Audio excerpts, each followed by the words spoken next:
Welcome to Pros and Cons, a podcast by writers for writers, brought to you by Precipice Fiction. Precipice Fiction would like to acknowledge the people of the Eora and Durag nations as the original custodians and storytellers of the land this podcast was created on. Welcome to Pros and Cons, the Precipice Fiction podcast, because sometimes we feel like pros and sometimes we feel like cons. I'm Paddy Boylan. Today, joining me are my co-hosts Alex Eldridge. Hello. And James Healy. James Healy. It's Healy. I'm sorry. What did you call me? I put an additional emphasis on the wrong syllable. You've Irished up my name. Is that an Irish thing? Sounds Irish. Okay, maybe. Well, James Healy. Today we're going to be discussing archetypes, cliches, and stereotypes. What they are, when one ends and one begins, how to use them, and maybe when we shouldn't use them. Let's find out how deep down that particular rabbit hole we go. First of all, gents, how are we? Yeah, I'm pretty good. I'm good. Very well. The sun is shining. It's a weekend, can't complain.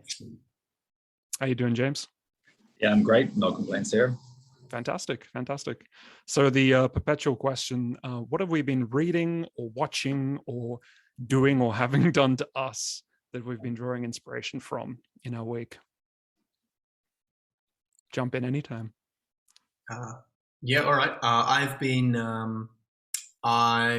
going over the Mutiny on the Bounty again, which I read the first time and I know I was raving about. I probably was raving about it on a podcast at some point. Yeah, you were talking with Ali about it because she's writing obviously historical fiction about yes, an Australian mutiny. So me and Ali have decided to, it's sort of a minor thing, we've decided to do some sort of collaboration on, we're not sure exactly what the project will be, but some retelling of that in like a space opera format.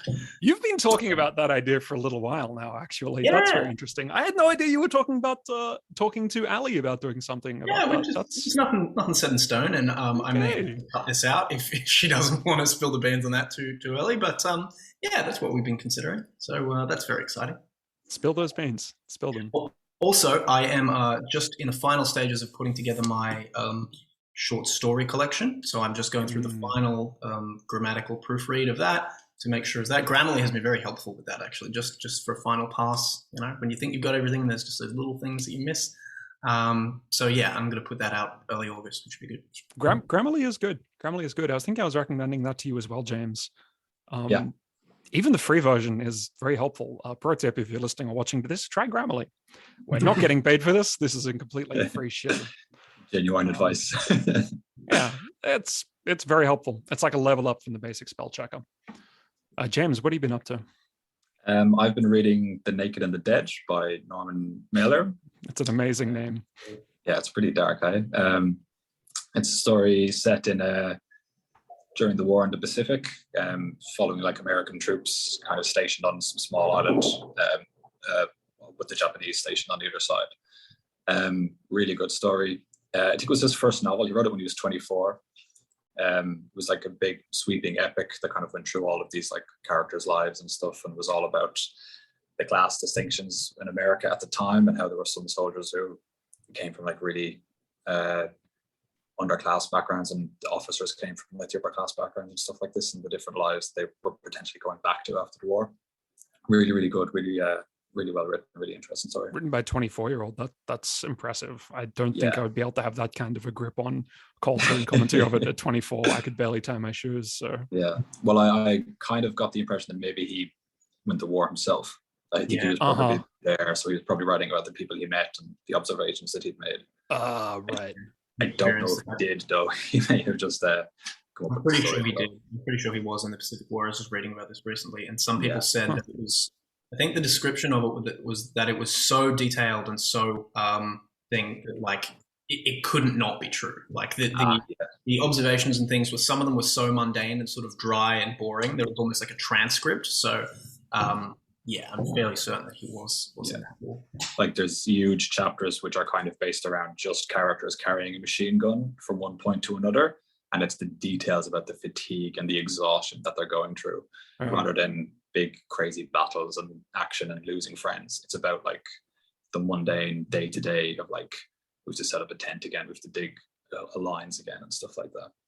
I actually love that kind of stuff. I'm a real sucker for it. I don't know if you guys ever watched the Band of Brothers. Yeah. Maybe not to the same extent, but I think one of the great things about that is like the nitty gritty day-to-day stuff of it. Yeah, that sounds excellent. What's it called again one more time? The Naked and the Dead. The Naked and the Dead. God damn.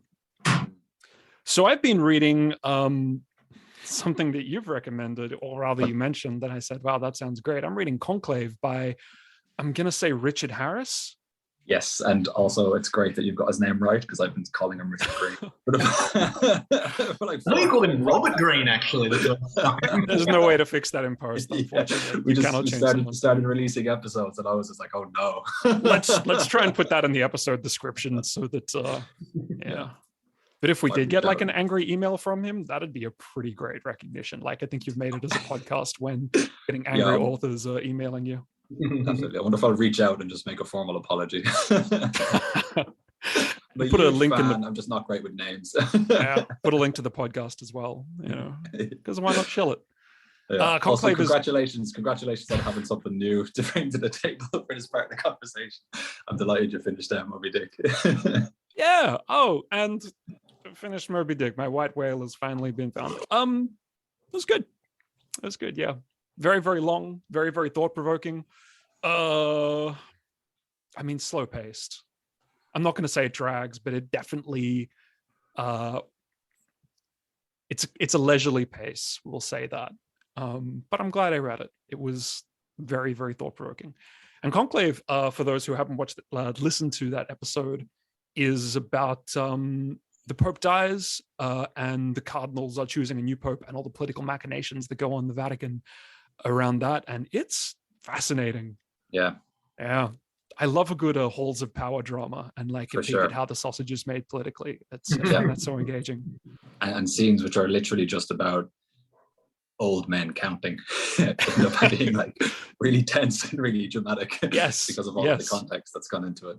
Yeah. Oh, and everything that's at stake as well. Like you really get the sense, at least from their point of view, like this is the most important thing in the world. Like choosing a pope is absolutely something you can't get wrong.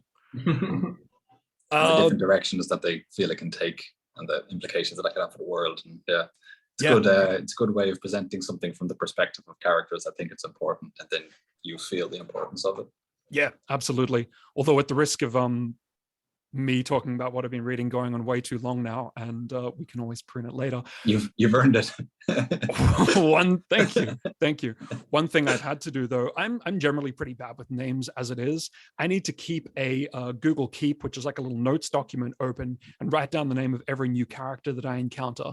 Like this guy, African guy believes in this. This guy, blah, blah, blah, blah, blah. Otherwise, the names mean nothing to me. Yeah. That was actually the reason I stopped reading Game of Thrones, is because I couldn't keep up with all of the different characters. Filling documents. Yeah. So, Paddy, can I just like dig into that a little bit? Is it the names themselves, or you're like, I'm struggling to recall this character's motivations and stuff, or is it's like specifically the names? It's specifically the names. Specifically the names. They're just a jumble of. I mean, names don't mean anything, because they're just like made up sounds. I don't know why I can't hold on to them very well. You guys obviously don't have that problem. I just kind of let it happen, and if I'm like, oh, I can't tell if these are two different characters or if they're the same, then I'm just like, it's obviously not that important to me then whether they are. And I feel like important enough characters will rise to the top of that, and characters that aren't that important will blend together. Which is okay with. Have you ever been in a movie and just realize halfway through you're like, I don't know any of these people's names? That happens all the time, and I'm like, yeah, I guess it wasn't that important. I guess one of my favorite films is called I think a Middle Eastern martial arts movie called The Raid. And the first time I watched it, I enjoyed it so much because I mixed up who the main character was. Why did that make it a better watch? Because all the characters are like SWAT guys that go into this building, get attacked by the residents in the building, and just martial arts their way out of it. But I thought that the main character was like the leader of the team. So the leader of the team goes one way, but the protagonist goes another way. So I was like so invested in this like subplot of this like this young guy who's like against all odds is like managing to like fight his way out of it. And I was like, oh, the protagonist isn't really doing that much at all. This other guy in the subplot is incredible. What's interesting, there's probably something to be said there for like how to write a good subplot. Like if that was accidentally a really good subplot, that's a template there for a story. Yeah, break expectations. Yeah. Yeah. Okay, so let's move on to the topic of the day: archetypes, stereotypes, and cliches. One of the things that came to my mind when researching it is I don't think I was entirely sure, and maybe I'm still not, on the demarcation between an archetype and a stereotype. Like I think we'd all agree that they seem, if not two sides of the same coin, then related to each other. Do you guys have any? I could take a swing at that for sure. Yeah. So I think an archetype would be kind of like a representation of probably a role within the story. The archetype might be the mentor or the sidekick or the kind of the hero, or like what's called the lance, which is kind of like the second to the hero. If you're having a story about like a group going on a mission, there's often the main leader, then there's the lance, and he's kind of like the second in command. I'm thinking Top Gun and his homoerotic love interest. Yeah, but I wonder if that was, because there wasn't a team, that could just be the main character and the sidekick. Although the homoerotic love interest was almost, he was the antagonist kind of, wasn't he? Yeah, sort of. Yeah. It's been a while. I'm thinking of Goose as being the sidekick. So those things would be like archetypes, whereas a stereotype is like, oh, that's this type of character rather than this type of role within the story. It's more like, oh, that's this type of character. That's the bumbling cop or the cynical alcoholic cop. These are kind of stereotypes that we kind of recognize. They'd be a little bit closer to cliches, but then they might be slightly different from cliches as well, as in a cliche is kind of a stereotype that's become tired. Yeah, I would say I would probably fine tune that a little bit and say that archetypes are universal to all stories, or at least certain subsets of stories. There are archetypes in, even the tarot, those are based on archetypes. Like the old man, and then the child, the empress, and the chariot, and stuff like that. Exactly. Yeah. But I would say those are more universal across storytelling, and I think stereotypes are specific to cultures. And I'd say I would go so far as to say that stereotypes are the character equivalents of cliches. That's probably how I would frame that. But archetypes, I think, are a little broader. I don't know if that dovetails what you were saying there, James, but I think it's kind of similar. It seems to me, at least to a point, that one of the differences between an archetype and a stereotype is the granularity of the detail you go into. Like you were saying, James, you can have, I don't remember the specific examples you gave, but like the corrupt mayor or the hero going on a journey, that's quite zoomed out. There's not a lot of detail there. It's a very loose framework.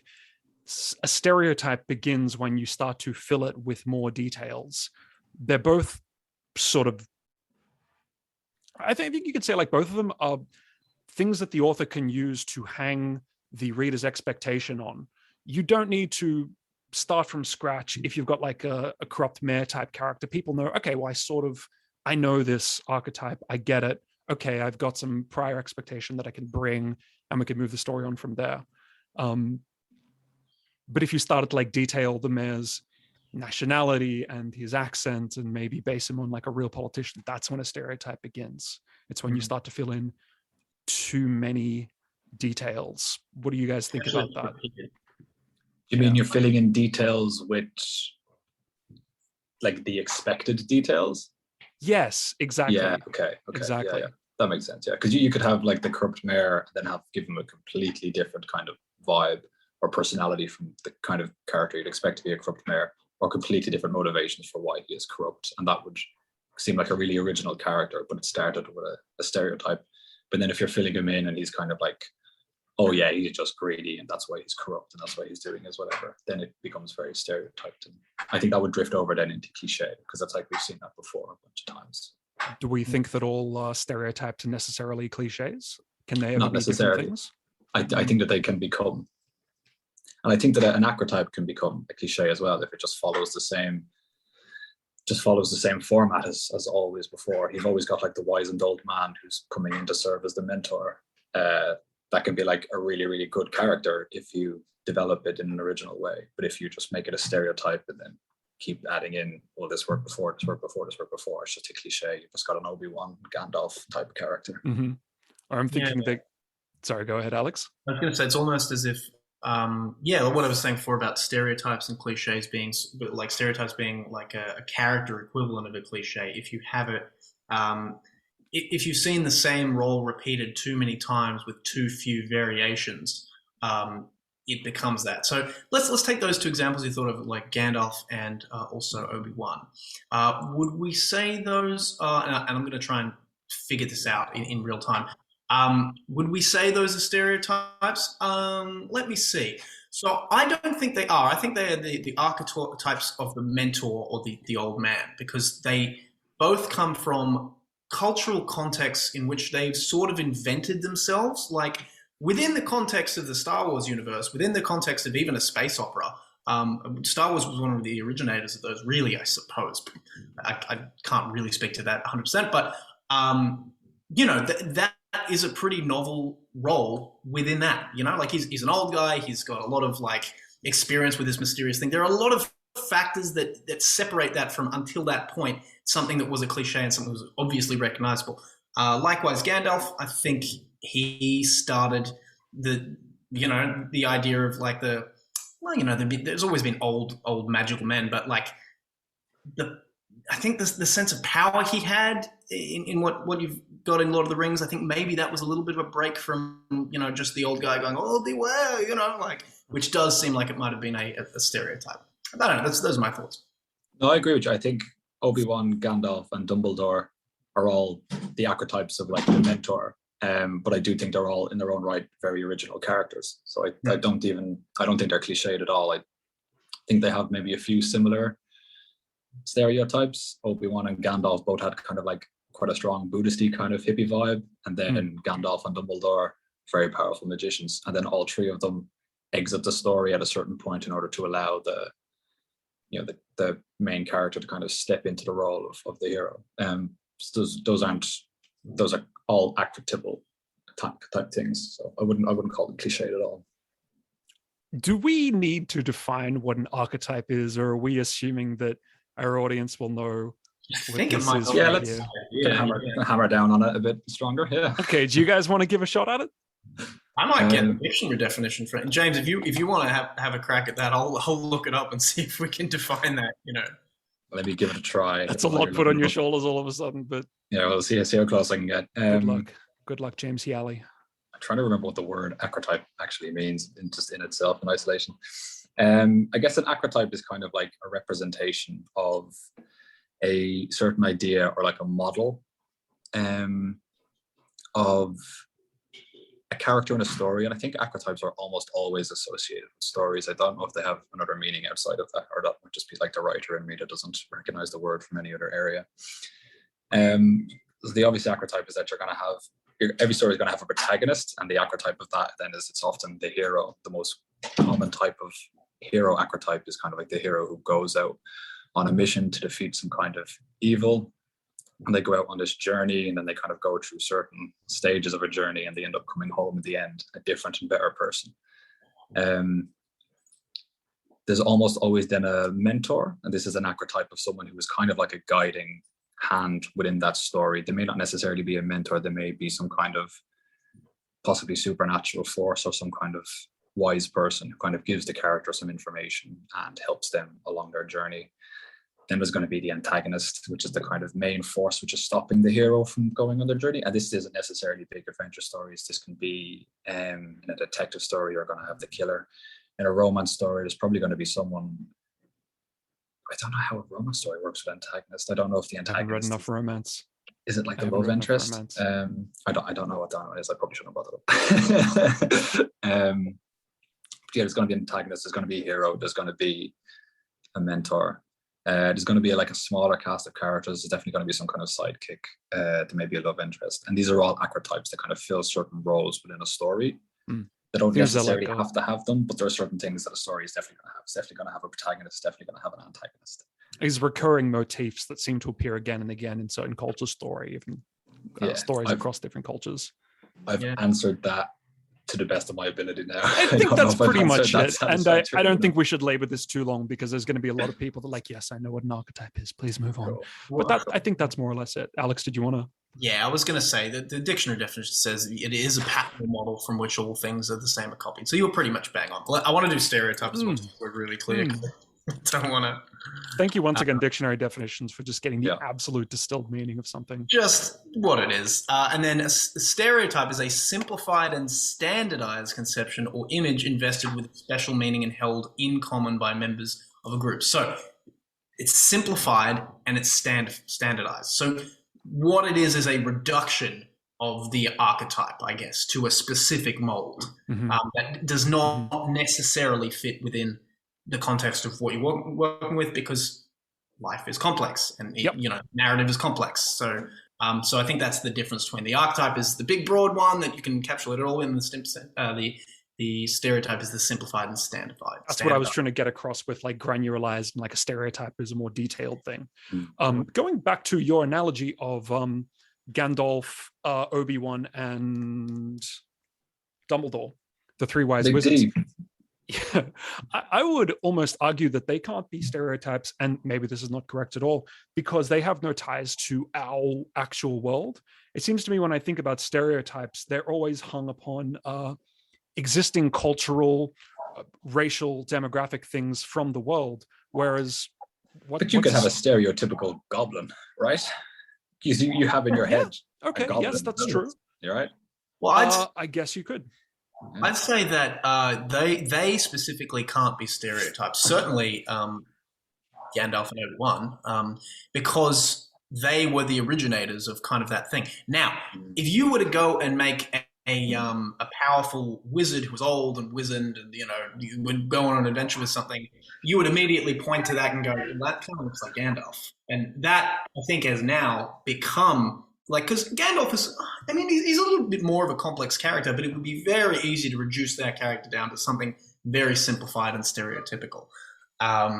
So I think, they could easily be stereotyped, but I think themselves aren't. Does that make sense? Yeah, for sure. It does. I've got a definition from masterclass.com, and then the URL goes on from there, but I'm not going to read out all 100 characters of it. Archetype helps frame a story, while stereotype only serves as a substitute for complex people. Obviously, this is talking about characters. And so Kira on a Quest, archetype. The Drunken Russian, stereotype. And I guess as writers, of course, there's always the problem of, are we introducing stereotypes that lean lazily on existing ideas, and we're using that as a crutch instead of writing complex, detailed characters? And then I wanted to move that into, guys, to what extent do you think it's okay, and what does okay mean? We can discuss that, to use and lean on stereotypes. How much should we consciously try and push against it as writers? Are there times when you don't like to see it in things you read, or are there times where it makes you smile and think like, yeah, okay, I know this guy, I know this character in the stereotype? Well, I actually, and I'm going to give an example of this a little bit later, I actually like to use a stereotype as a basis for a framework to present with the audience something that they think they recognize and something they might even want to write off initially. Use that as a base framework to then explore the notions of that and go, oh, actually, this guy's a little bit more complex. Because there's a foundational truth to a stereotype. Essentially, like, they become stereotypes for a reason, but like they said, they are generally an oversimplification. So I like using that framework and going like, yeah, this guy, you've seen this guy before, right? And you're like, yeah, I know that. But then as it goes on in the story or whatever it is, you discover that it's a little more than it initially appears to be. So I like using them as a framework initially to start off with. That old thing of introduce the stereotype but then undermine and subvert it. Which it's been a while since I did Pride and Prejudice in school, but isn't that sort of the crux of the story? We're presented with these some fairly stereotypical, you're smiling, James. Some very stereotypical characters which we think we recognize, and then she very cleverly shows us that actually our assumptions were wrong, and that the characters are very different. The bait and switch is very satisfying. Yeah, I'd say that's a very good analogy, actually. James, did you have some thoughts though? No. Okay. One place where we see, like you were saying, Alex, you're talking about the idea of using a stereotype as a baseline and then building from it or subverting it, which is interesting, and I think true. It's a good starting point. What comes to mind when I hear that is fantasy, and especially high fantasy, right? I don't think there's not many genres that are more filled with like tropes, right? You've got like wizards and dwarves and elves and stuff, and obviously these get subverted and reinvented, but a lot of times these things get called up again and again in stories. And I've had conversations with people before where they're like, if you're going to write high fantasy, you shouldn't use elves and dwarves and wizards and things because they're done and they're tired and it's lazy. So on the one hand, you could consider them as cliches, but on the other hand, you can introduce them as these starting points that the audience just recognizes already. So you don't need to go and explain all of the details about your magic system. If you just talk about wizards, you don't need to necessarily explain all of the details about these different diverse creatures if you use goblins, elves, and dwarves. And then one of the things you can do by using these tropes or cliches is develop it and change it and work from it or subvert it in interesting and surprising ways. I can't think of, sorry, James, you go ahead. I completely agree with that. I think that is the best use of stereotypes and even cliches in a story. Is if you want to maybe introduce a minor character, you don't have the time to do a whole ton of character development or explain who this is. You put in something that the reader will recognize from the context of other stories or maybe from real life, and they'll say, oh, okay, that's this type of person. Introduce them in a few lines, and like you said earlier, like the drunken Russian, if you just kind of pop that in, you kind of have a template for a character right there within just a few lines, and you don't have to spend a ton of time developing them. They might have a very small role in the story, so you bring in all this other context to do the character development for you. And if you decide to make them a larger character in the story, then you just build upon that character, and all of a sudden you've got an interesting character that maybe started off as something that was cliched, but then you've put in all of this depth to make them a real defined character with depth. It's like a scaffold to hang things on, I think. You know? Yeah, exactly. Then, of course, on the other hand, cliches or rather stereotypes can be harmful. I mean, arguably, I would say they can be harmful. They can be things that can perpetuate some fairly bad myths and ideas. What do you guys think about that? Should we, as authors, do we have a responsibility to try and lean away from that?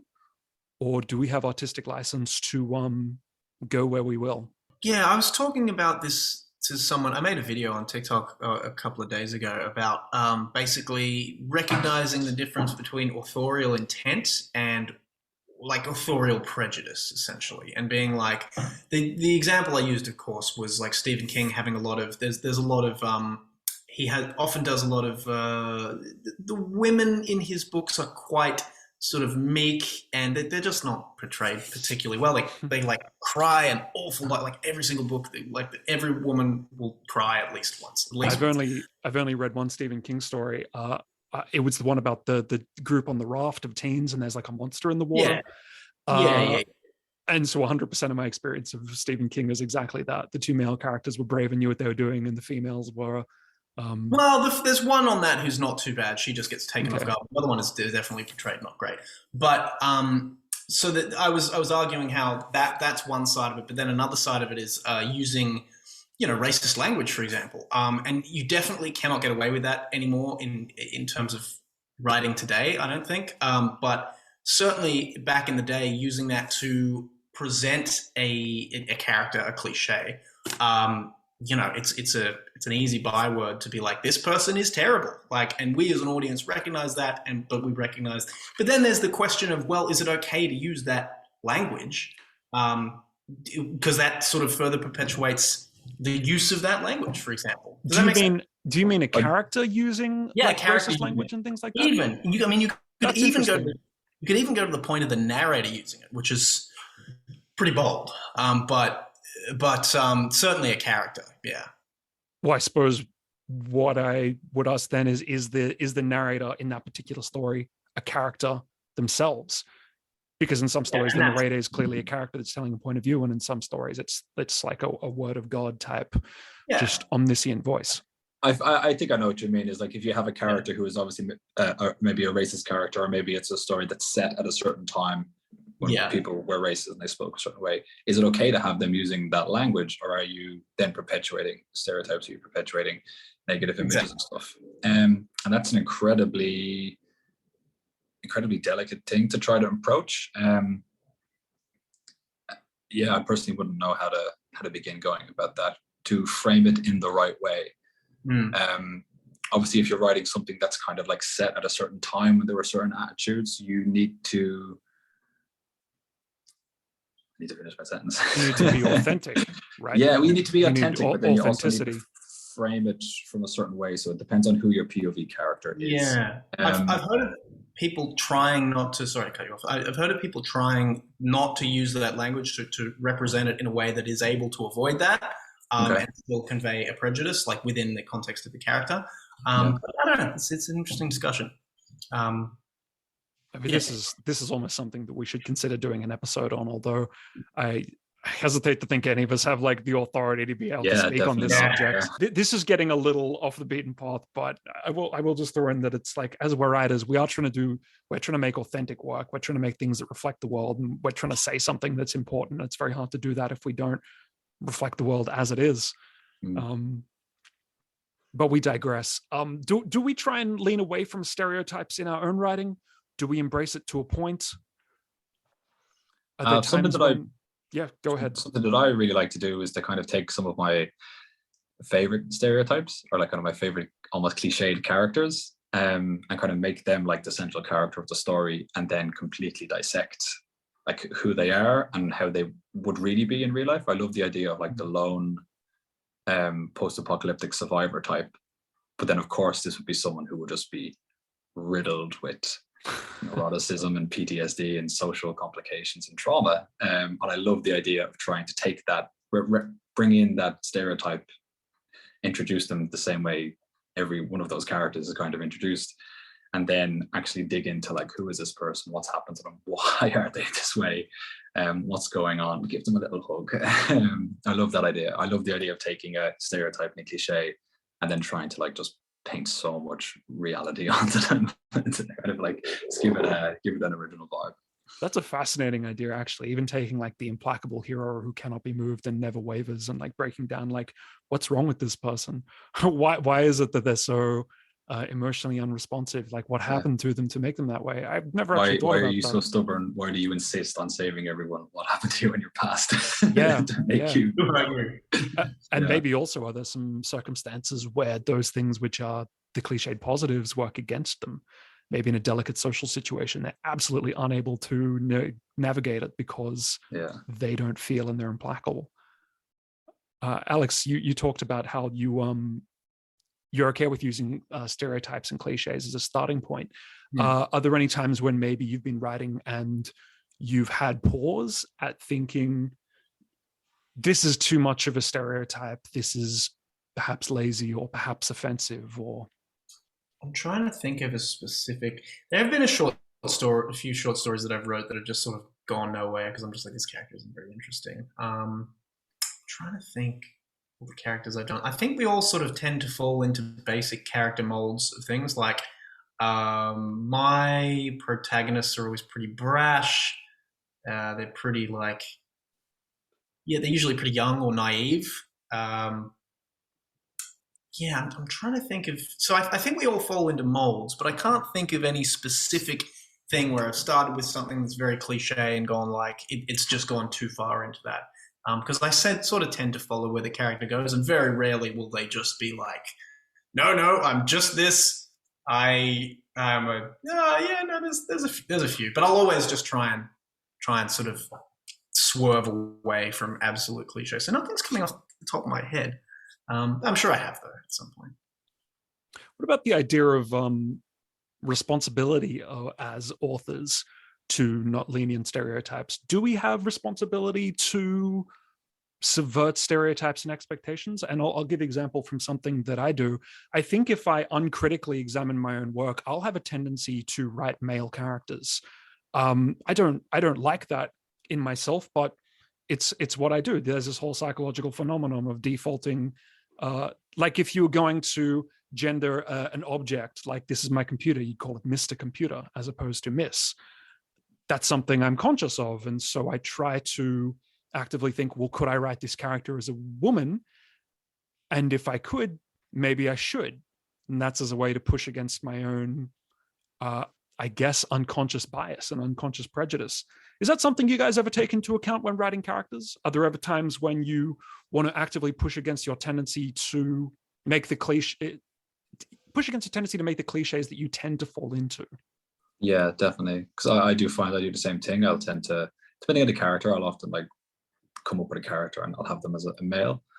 But then I'm also like, I think that representation of women in literature, like women are predominantly massively underrepresented. And like heroic characters and kind of strong characters are often, just often isn't enough of them. I've read a lot of kind of accounts about how a lot of women protagonists are in maybe love stories or in kind of mystery stories where they're kind of like painted as the same kind of character all the time, and there isn't that many variation of female characters. So it is kind of important to me to try to represent everybody and try to represent enough different types of characters of people within my own work that it just does change like what's already there. Like if the canon is just the same type of character,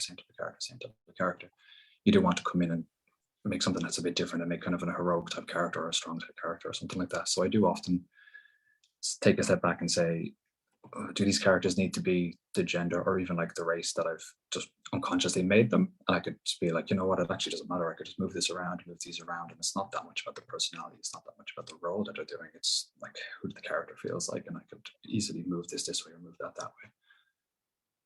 And I think a lot of the time, if you find that the story doesn't suffer and the character doesn't suffer for it, then why not do that? At the very least, it makes for a more interesting, less predictable story, I think, by just choosing the path less traveled. Alex, you got any thoughts about this? Yeah, I've found myself writing I'm actually writing a novella right now that's about a research team that goes down into this sinkhole in China. Which is really fun to write. Now, I'm writing that from the perspective of a woman, and it's a pretty confronting scene in that. And I 100% know I'm going to have to go to my girlfriend and just be like, "Hey, has this been represented in a way that is appropriate?" But yeah, I think it's easier to fall back on, let's say as male writers, which the three of us are, it's easier for us to fall back on the perspective of writing men because that's what we know, and we can very accurately predict how someone will act in that situation. I think that is more difficult with women as a man. I think that's a dangerous like assumption to make, because I think you often assume, like, I know that not all men would react to, let's say, someone kicks down the front door. Like, I don't think all men would like necessarily react the same way to that. Yeah, totally. So I think you kind of like, I'm always trying to catch myself from doing the same thing and assuming that, oh, it's a male character, so he'll react the way I'll react to that. Yeah, well, I'm not necessarily suggesting that all male characters would react in that same certain way, but certainly there's the tendency to lean towards what you know is sort of what I'm saying. So writing from the perspective of a woman, it can be more challenging. Just making sure that you're just making sure there's a authenticity to it and a reality to it, and so I think it's probably a really good thing to have. What's the term? Readers who are able to check your work and see how it's working. But that goes for all different sort of races and substratas of society. If you're not writing from the perspective of who you are, absolutely. One way to avoid cliches and stereotypes is probably just, as is the answer to so many problems in writing, have other people read your work, have a writing group that are honest, and tell them, and rely on them to be able to say, like, this character's a cliche, this character's not a stereotype, this is lazy writing. I've gotten a lot of I could write a lot of stuff that's set in America, but I've been gotten feedback from a lot of people that, like, my character's dialogue and my character's thought processes are very Irish. And I'm That's kind of like, oh, I didn't quite realize that there was a thing there. that's And they're like, very no, yeah, interesting. yeah, this is What do you very, mean? very Irishy approaches to all of this. And I'm kind of like, okay, I didn't quite catch that. So yeah, I actually don't know what inherently that is Yeah, either. I mean, I can think about what I think I know what like an American approach and worldview, et cetera, would be, but I don't even know what that would mean for like the Irish mindset. Do you want to elaborate at all? Well, kind of dialogue is kind of an obvious one. There's a lot of phrases that I wouldn't quite recognize as being like Irish ways of constructing a sentence. But definitely in approaches to things, I think there could be a very almost knee-jerk, bleak outlook on things if you're Irish, or a very it's almost like gallows humor, or kind of like expecting things to be bad but kind of accepting that they will be bad, whereas then an American attitude can be a little bit more, or so I've been told, like the Americans be a little bit more likely to kind of look for, I see things as positive. But then again, I tend to write characters in pretty bleak environments, so I can kind of argue that like maybe they were that way and now they've become this way. That's kind of my way of trying to push that through without doing too much rewriting. It would be interesting if people that don't know you and your own like nationality would be able to pick up on characters not quite reflecting the culture of origin that where they're from, or whether they just wouldn't pick up on it at all. And we were just talking. I'm hoping they just read as original. They read as bleak. They certainly read as bleak, but I've never thought like, is that really someone who lives up in the very north of North America would think? But Yeah. I don't. I'm not true to that area. And I guess like we just have to hope as authors that we are writing characters that have a certain degree of universality to them and don't appear absolutely wrong for their time and place. Yeah. I was talking about being like substituting the gender of a character one for another, but I suppose with anything like that there is also the experience that one group of people in the world has to the experience of another group of people in the world probably does in some way change the way they see the world, the way they react to the world, their behaviors, their actions, and that's difficult. I don't know what the answer to that is as an author myself, other than just write what we know, guess what we can't, and hope that we don't absolutely misrepresent people and get things really wrong. Yeah, I'm currently doing a fair bit of research into Japanese culture in like the 1920s, 1930s, because I wanted to write a story based in during the Pacific War, towards the end of World War II, from the perspective of Japanese soldiers. And part of me was thinking, I'll just write it like a soldier. But then of course I was reading about like the culture at the time and the different attitudes towards the war that they were in and the different attitudes towards religion and stuff. And I realized that the attitudes would have been very different from kind of the English and the American soldiers who were going in. Obviously, like nobody wants to die. And there's a bunch of things that would be universally human. But then I think even attitudes to death are different with the Japanese army at the time. Yeah, like so many different, because the cultures that they've come from and the different situations that they were in. Yeah. So it is just a ton of research and a ton of trying to see things from that perspective. And you're just trying to kind of put yourself into the shoes of the characters. Because I feel like there's almost no fun in writing a story if you're not going to like really get inside the mindset of a person and then try to like look at the world from their angle. Absolutely. It would be a shame if that wasn't written. Just do as much research as you can, prepare yourself as much as you can, and then put it out into the world and be willing to change things if it just doesn't reflect truth at all. Yeah. There is always that worry of, I know personally myself, I'm always worried about falling into patterns of cliche, or maybe not even necessarily patterns of cliche, Absolutely. but just patterns of repetition in terms of what I do. Like I read a lot of authors, and if you follow their timeline through, you do start seeing a lot of similarities and things, and a lot of lazy character choices and things like that. Yeah, and you definitely do.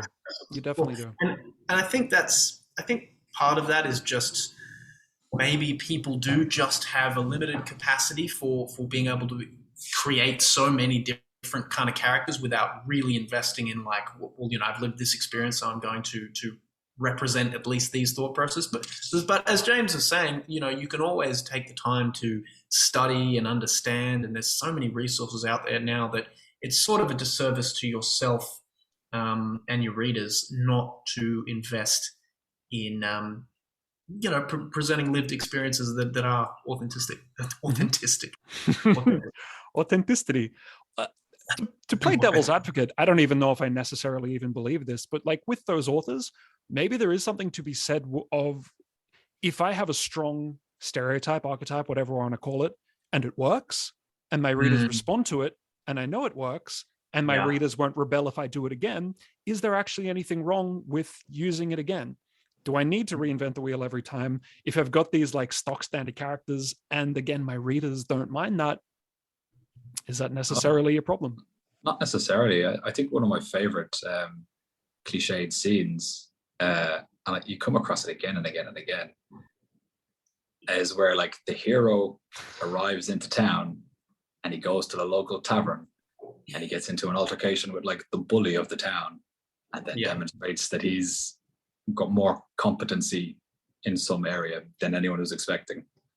I don't know how many times I've seen that same thing done different ways. It doesn't I love matter. it every time. It's great. Like, you don't need to change it. I'm thinking something universally like cathartic about seeing a bully mess with the wrong person, and then it's a great way of introducing the attitude of the character and maybe what they can and can't do, and it's a great way of defining them as different from other characters of that type, because I've seen some characters talk the way out about it, I've seen some characters fight the way out of it, I've seen some characters pull out a wand and do something, and it's always fun, it's always enjoyable, and it's a totally cliched scene. It's one of the most done scenes I think that there is out there.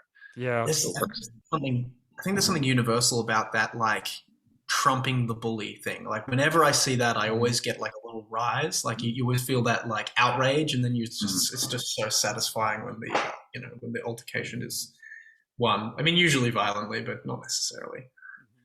It's like a universal justice comes in on the injustice that's happening, which gives us a little kick, that was supposed to happen like that. That's someone wiser than me once said, sometimes cliches are cliches for a reason. And sometimes these like devices in literature and film and stuff, they're just really effective.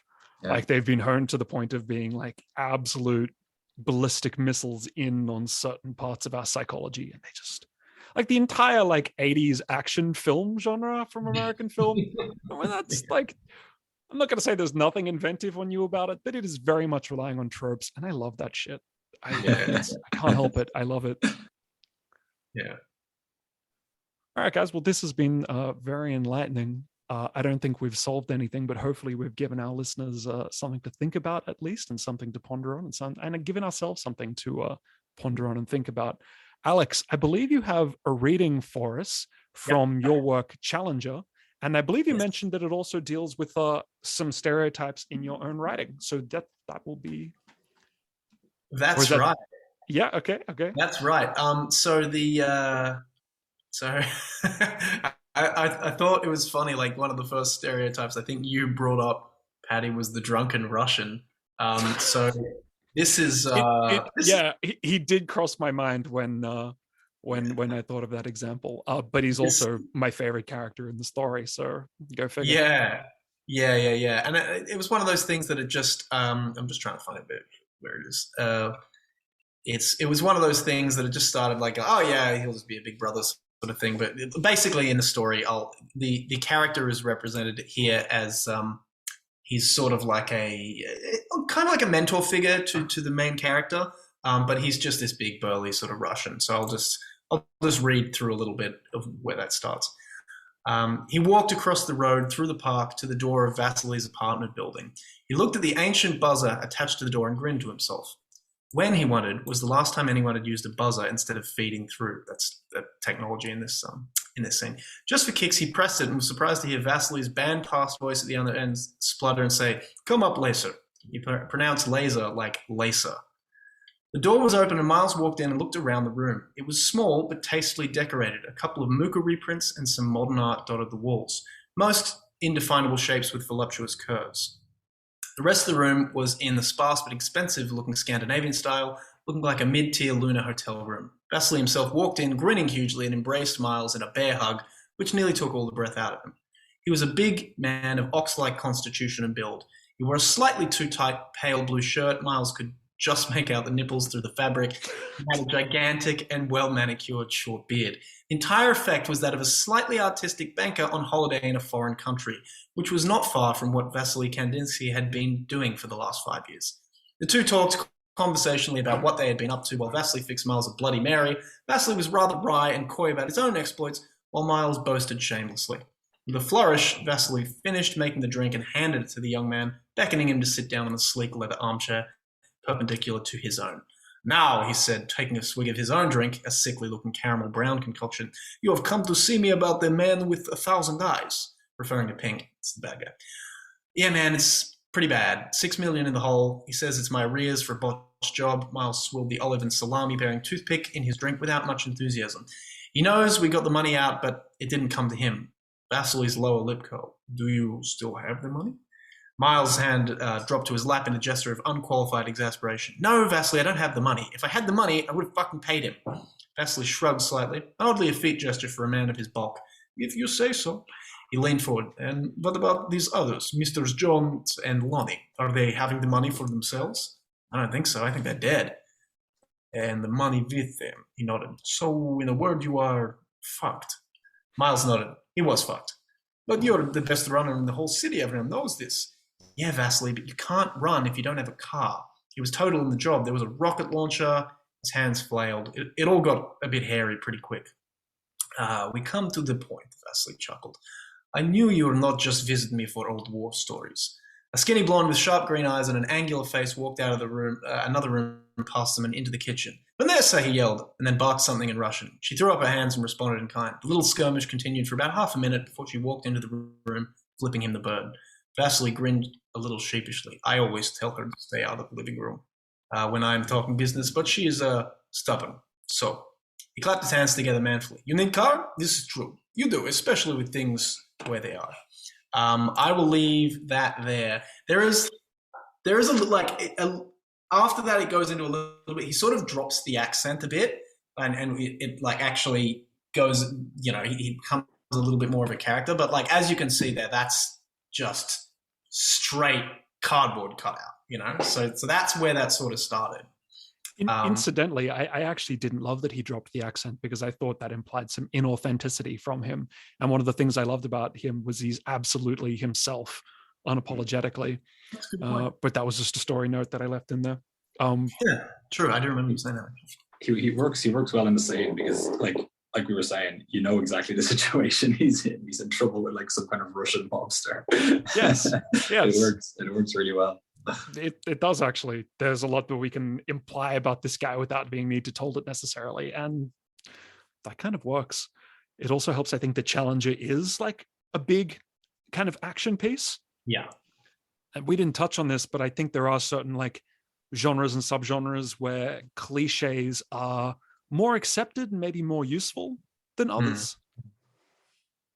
Yeah, there's certainly the standard, or at least more acceptable, I suppose. Like if you're doing literary fiction, you almost— I was just thinking literary fiction, yeah. You almost can't write a pure cliche because it will just come across as— the whole thing about literary fiction is it's designed to be the real minutiae of what you were saying about The Naked and the Dead, James. It's like it's really, really deep into the minutiae of it, which might appear to be boring, but is just a very, very accurate depiction of what it is. So I feel like in the case of literary fiction, you almost can't do a pure cliche.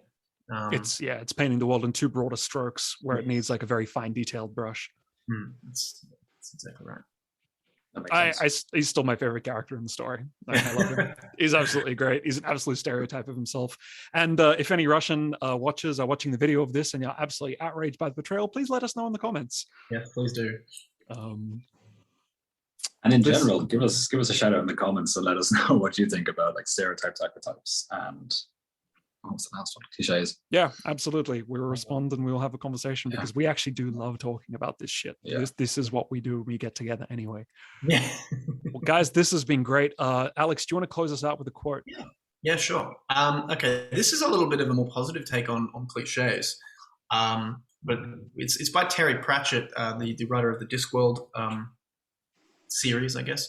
And he says, the reason that cliches become cliches is that they are the hammers and screwdrivers in the toolbox of communication. I think it's pretty cool. I didn't I initially like that. I didn't initially understand that, but you guys explained it as like they're these starting point building blocks, right? From which you then work from. Yeah, they're the basics. They're the nuts and bolts, so to speak, of or the building blocks, I guess you'd say, of communication, I suppose. Like, oh, how's it going? Yeah, it's good. Oh, the weather's a bit shit. It's I might cut that off so we can get the non-explicit. I think it's fine at this point. I'm pretty sure we were sworn like 10 times in this. Yeah, and then the conversation develops from those mundane building blocks. Yeah, they're like representations in the way that words represent meaning. Cliched characters represent something that has context in the world, or something that has context in the canon of the literary genre. Yeah, they're almost placeholders, I guess you'd say. Yeah, or symbols, right? They symbolize something. We can glance at it immediately, and we just know what that means. We've solved it, guys. We did it. We'll tell Oxford University. Thank you very much. This has been very enlightening for us. We hope it has been for you as well. I'm Paddy Boylan. That's been Alex and James, and we will see you again next week for another episode of Prose Cons. Take care. See you guys. See ya.